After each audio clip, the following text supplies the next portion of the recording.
Imagine waking up one morning and discovering that every shadow clinging to your life, every ache in your bones, every bewildering moment of pain stems from a single, horrifying truth, a truth not of your making.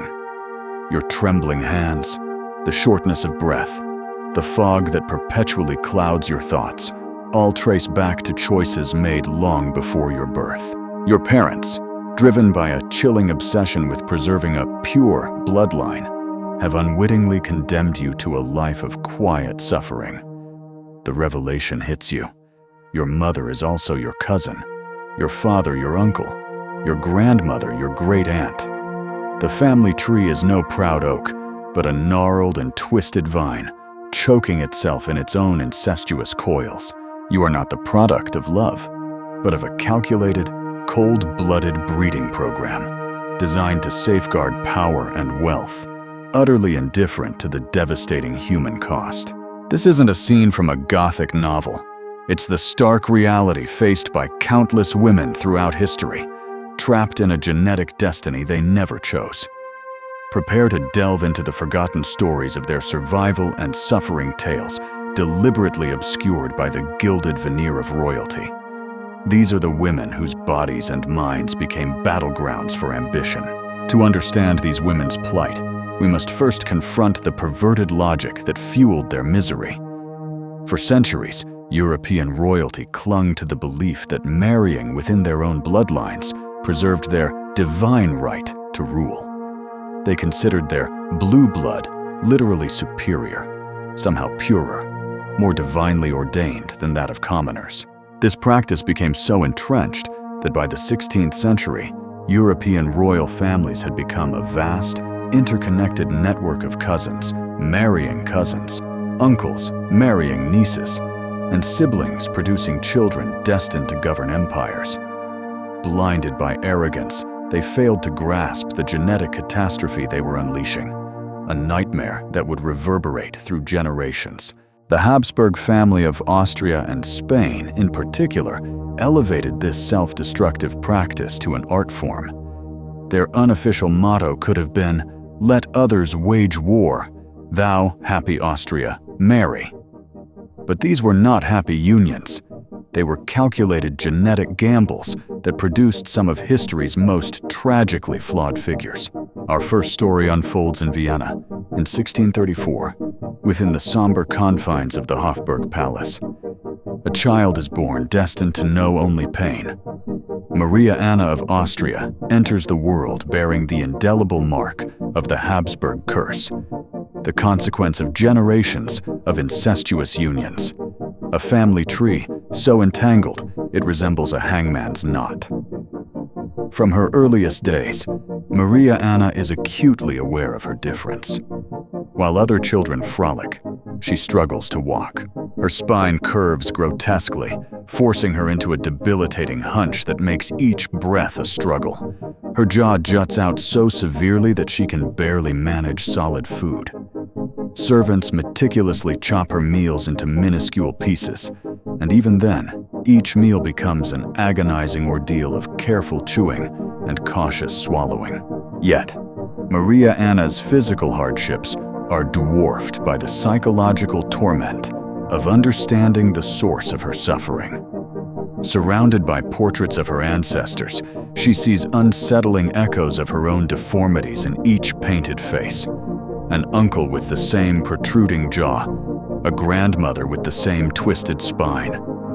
With the chilling clarity that only comes through suffering, she realizes she is not an anomaly, but the latest casualty in a long line of genetic misfortunes.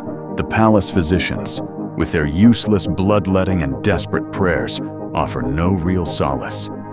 They murmur in hushed tones about the Habsburg curse, but never in her presence, never daring to utter the truth that everyone knows but no one will acknowledge. Her suffering is the direct result of her parents' and grandparents' relentless pursuit of pure blood. Maria Anna spends her days confined to dimly lit chambers, curtains drawn to shield her from the world, and the world from her. She devours books with a voracious appetite, her sharp mind being one of the few parts of her body that functions unimpaired.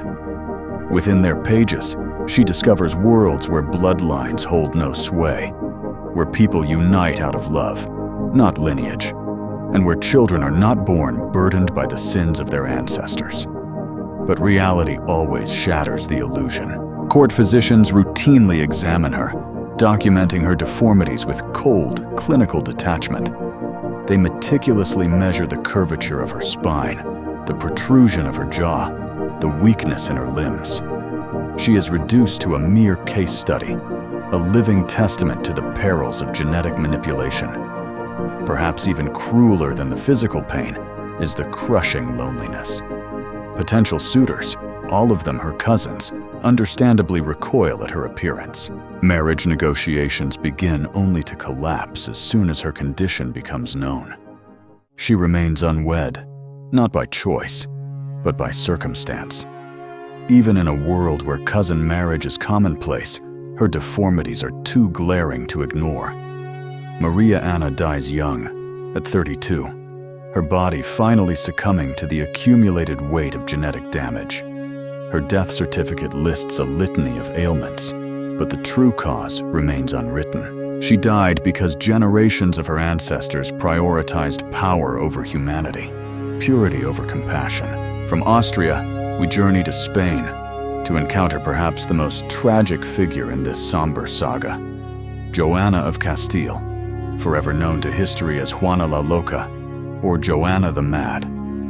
Born in 1479 to Isabella and Ferdinand, the Catholic monarchs who expelled Jews and Muslims from Spain and financed Columbus's voyages, Joanna seemed destined for greatness. Instead, she became a stark warning about the price of prioritizing bloodlines above all else. Joanna's madness was not immediately apparent. She was an intelligent, well-educated woman, fluent in multiple languages. But the seeds of her destruction were already sown in her genes. Her parents were cousins, inextricably linked to the same web of European royalty that had practiced inbreeding for generations.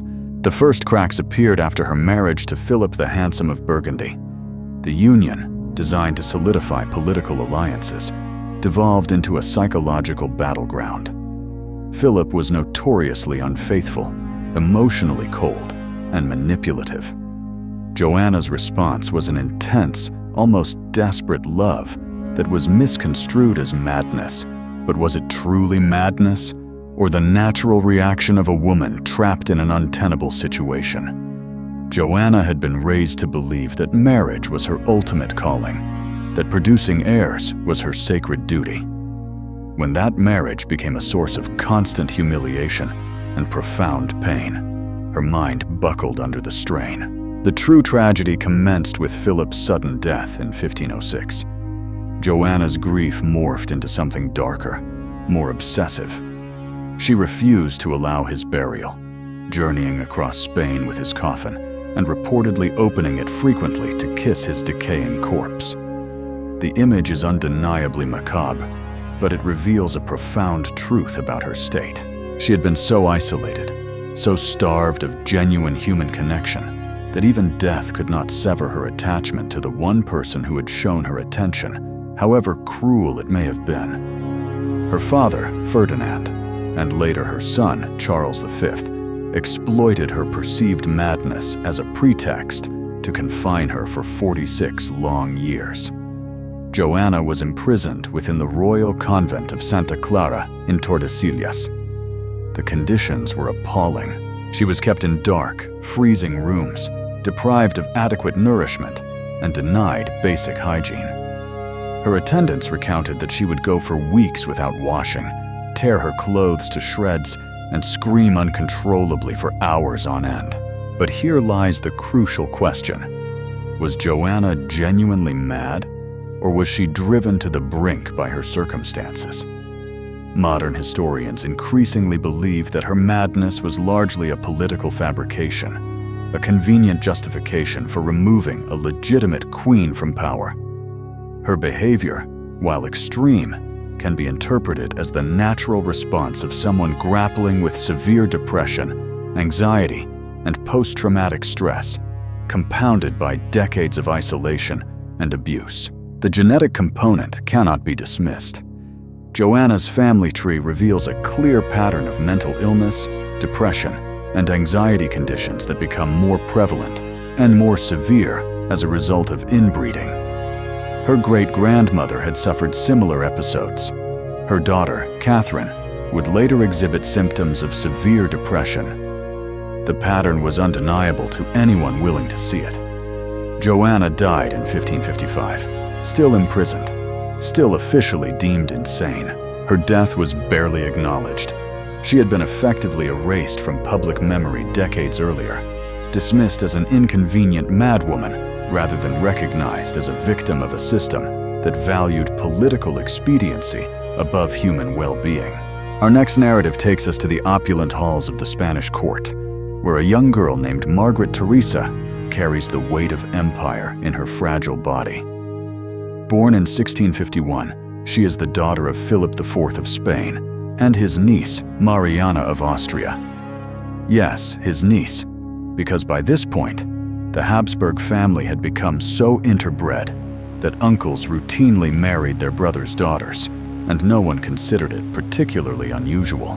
Margaret Theresa's childhood is documented in exquisite detail through the paintings of Diego Velázquez, the esteemed court painter to the Spanish kings. In these masterpieces, we see a child who should be playing with dolls, but is instead adorned in elaborate court gowns, her delicate face already bearing the telltale signs of Habsburg genetic damage. Examine Velázquez's portraits closely, and you'll discern what the artist was too tactful to emphasize, yet too honest to completely conceal. Margaret Theresa's jaw protrudes subtly, just enough to hint at the severe deformities that would become more pronounced as she aged. Her eyes possess a distant, almost vacant quality, suggesting developmental delays. Her posture, even as a child, hints at the spinal problems that plagued her family. However, the most heartbreaking aspect of Margaret Theresa's story is her complete lack of autonomy over her own life. From birth, every decision concerning her future is made by men who view her not as a person, but as a political pawn. She is betrothed to her uncle, Leopold I, Holy Roman Emperor, when she is barely out of infancy. The engagement is celebrated across Europe as a diplomatic triumph, with no one pausing to consider the implications for the child at the center of it all. Margaret Theresa grows up knowing that her sole purpose is to marry her uncle and produce heirs to perpetuate the Habsburg lineage. She receives the finest education available to women of her era, mastering several languages, musical instruments, dance, and painting. But all these accomplishments are valued solely as means to make her a more desirable bride for her uncle husband. The marriage takes place in 1666, when Margaret Theresa is a mere 15 years old. Leopold is 26, old enough to be her father, and of course, her father's brother. The wedding is marked by lavish ceremonies and public celebrations, but for Margaret Theresa, it signifies the end of whatever semblance of childhood she had left. The physical realities of her marriage are hinted at in court records, but never explicitly described. Margaret Theresa is expected to conceive immediately, despite her young age and delicate health. The pressure is immense. The continuation of the Habsburg dynasty hinges on her ability to bear healthy heirs. She becomes pregnant multiple times, but the outcomes are tragic. Her first child, a daughter, survives only a few months. Her second pregnancy ends in miscarriage. When she finally gives birth to a son who survives infancy, the relief at court is palpable, until it becomes clear that the child has inherited the full spectrum of Habsburg genetic ailments. Margaret Theresa herself grows increasingly frail with each pregnancy. The combination of inbreeding-related health problems and the physical strain of constant childbearing takes a devastating toll on her body. She suffers from what modern doctors would recognize as severe anemia, respiratory problems, and possibly epilepsy. Court physicians meticulously document her decline, noting her increasing difficulty with speech, her frequent seizures, and her inability to keep food down. Yet they never connect these symptoms to the obvious cause: the genetic damage inflicted by generations of incestuous unions. Margaret Theresa dies in 1673, a mere 6 years after her marriage, at the young age of 21. Official records attribute her death to fever, but the truth is that her body simply collapsed under the accumulated weight of genetic defects and physical trauma. Her death is mourned throughout the empire, but for all the wrong reasons. Courtiers and diplomats lament the loss of a potential source of heirs, not the tragedy of a young woman whose life was sacrificed to perpetuate a bloodline that was already irrevocably poisoned. Our journey now carries us to the glittering court of Versailles, where behind the extravagant ceremonies and majestic architecture, a Spanish princess named Anna of Austria grapples with the hidden consequences of her Habsburg heritage. Born in 1601, she is the daughter of Philip III of Spain and Margaret of Austria, yet another uncle-niece pairing considered not just normal, but desirable among European royalty. Anna's early life in Madrid follows a tragically familiar pattern. She develops slowly as a child, exhibiting the characteristic learning difficulties that plagued many Habsburg descendants. Her jaw protrudes noticeably, making speech difficult and eating laborious. Most tragically, she exhibits signs of what modern medicine would diagnose as severe anxiety and depression, conditions that make her daily life a constant struggle.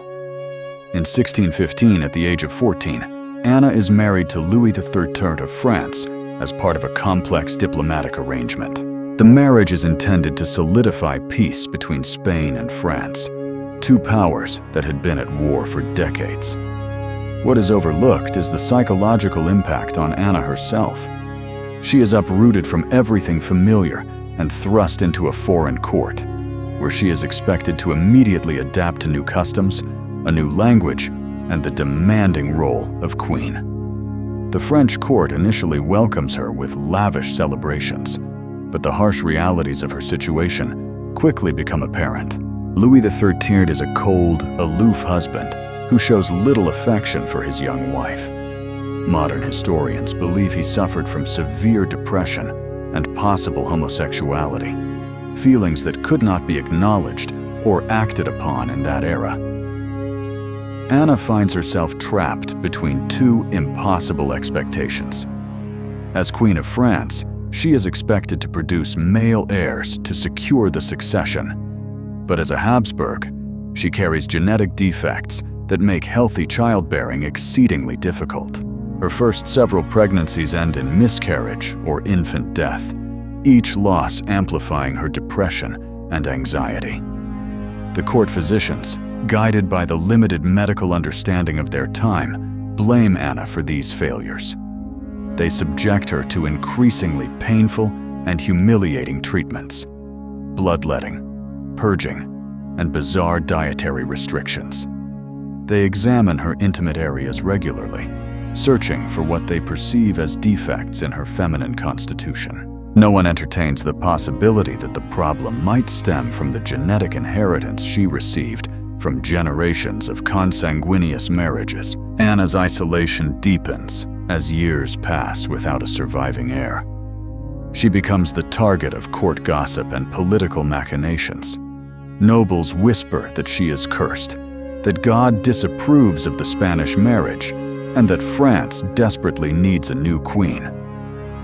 The pressure becomes so unbearable that Anna begins to exhibit symptoms of what modern medicine would recognize as severe agoraphobia. She becomes terrified of appearing in public, spending days on end secluded in her private apartments. Her relationship with Louis XIII deteriorates further as both partners blame each other for their childlessness. They begin to lead largely separate lives, uniting only when required by court protocol. Anna seeks solace in religion, spending hours in prayer and developing an almost obsessive devotion to Catholic ritual. The miracle, when it finally arrives, seems almost too incredible to be true.